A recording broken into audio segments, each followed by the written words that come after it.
The Lincoln Speedway virtual flagging system debuts this weekend, and one high-profile Central PA driver says we should be open-minded about it. We'll talk about that, plus High Limit and Lucas at Golden Isles, other weekend racing to watch, and something new coming from DIRTRACKR. Let's go.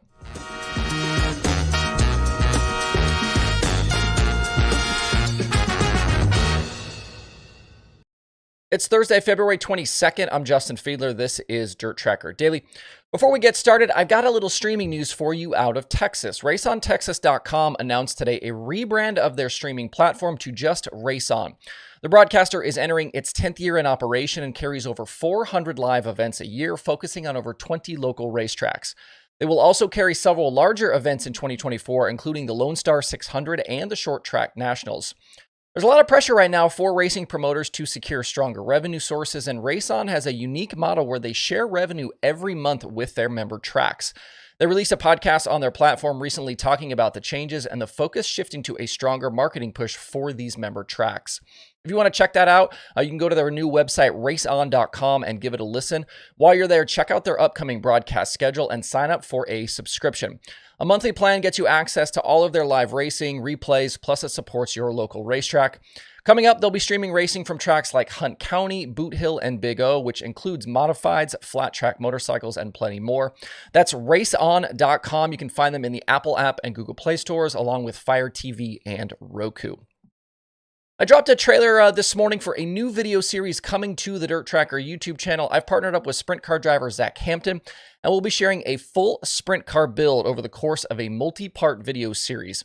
These will be in-depth pieces showing you the intricacies of putting a car together, from bare frame to interior, suspension, engine, bodywork, and all of it. You'll see just about every nut and bolt that goes into the process.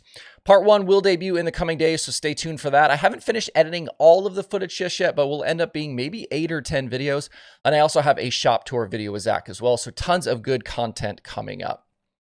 The High Limit Sprint Car and Lucas Late Model seasons continue this weekend at Golden Isles in Georgia. Thursday, we get High Limit along with Crate Late Models. Friday is Lucas plus the Crate Late Models, and then Saturday is High Limit and Lucas.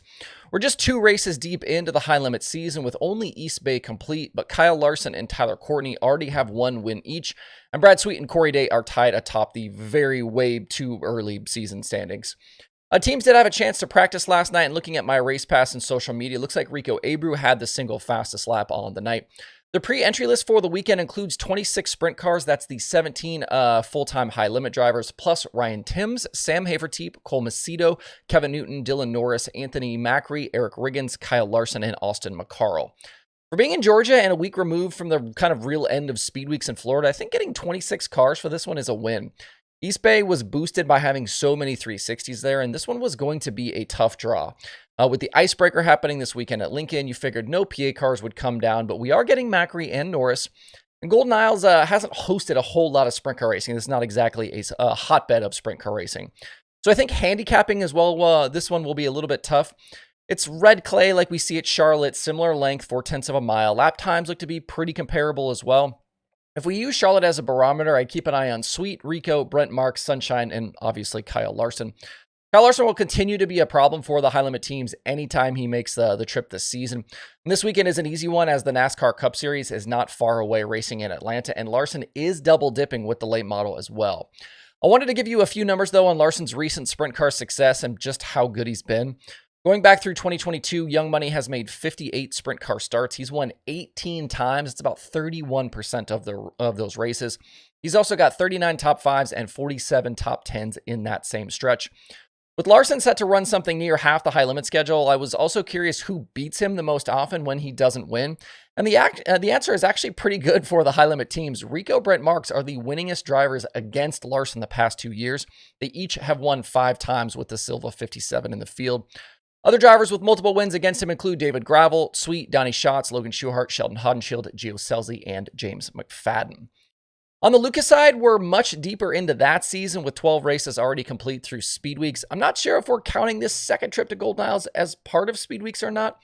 At the moment, Ricky Thornton Jr. leads the series standings over Hudson O'Neal, Jonathan Davenport, Devin Moran, and Dalton Wilson. O'Neal and RTJ lead all drivers in wins. They got 3 apiece, and O'Neal was quickest last night in open practice. He and RTJ split the Golden Isles wins back about a month ago when the series was first at Brunswick. Those opening nights drew near 50 cars, and I'll be curious to see how many we get this time around. Only 29 looked to be signed in last night for practice, so we'll see if that grows by Friday.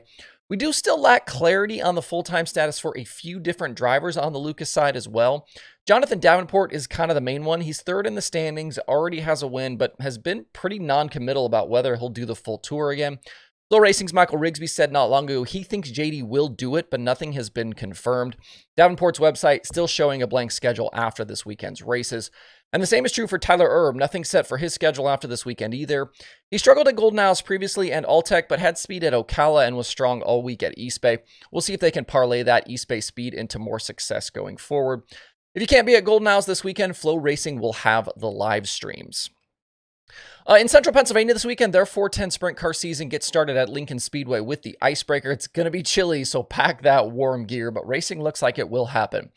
Freddie Raymer is seeking his 5th straight track championship, and his odds are pretty good, I'd say. He had 14 wins there in 2023. He also was the Icebreaker winner a year ago, with Justin Peck also winning a feature that weekend. This will be the big debut of the new virtual flagging system at Lincoln, and yesterday we got a look at the video board setup thanks to a photo from Danny Dietrich. His social media post said, quote, "I think this video board will end up being a great thing. May not be for the old school folk, but it's hard to argue what it will be to do or what it will be able to do over an actual flagman. You got to be open-minded," unquote. Through these early weeks, the track will continue to have an actual flagman in the stand to help with the transition, and there will still be officials around the track and in the corners to help spot any issues. I still think this won't be that big of a deal, and after a few weeks, I don't think anybody will even notice. The big point of criticism has been, what if the technology fails? But it won't be hard to just put somebody back in the stand if that happens. Do I think that this technology will suddenly take over short track racing and eliminate flagmen everywhere? Absolutely not. Plenty of tracks will want to hold on to that tradition and hold on to that position. But if it's successful, I could see it popping up elsewhere in coming seasons. The Icebreaker this weekend may turn into a draw, I think, just from people being curious about this system. As long as the race happens, I'll try and share some screen captures or video of it on Sunday's Daily Show.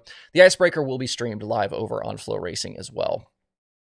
In other weekend racing out in California, we've got both winged and non-wing action coming up. On the non-wing side, the USAC CRA season opens Saturday at Paris Auto Speedway. Brody Roa will begin his title defense against guys like Tommy Malcolm, Austin and Cody Williams, and AJ Bender.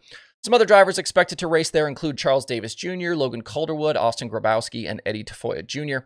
And way up north at Marysville, the 360 winged season begins there on Saturday. I could see that one drawing some cars, being as how this will be one of the first chances for those guys to race in 2024. If you're a dirt modified fan, the 2024 USMTS season starts this weekend at Hunt County Raceway in Texas. Hunt County is actually the former Super Bowl Speedway. Tonight, that is Thursday, is a practice night with racing set for Friday and Saturday. Besides the USMTS, the weekend card also includes Eco Mods and USRA Limited Mods, factory stocks, and stock cars. Friday and Saturday are both 5,000 win shows for the USMTS competitors. Rodney Sanders is the defending series champion, but sounds like will be a big field of full-timers yet again. Should be pretty tight for the title all season. If you want to tune in, you can watch it on RaceOn Dirt or RaceOn, like I just mentioned.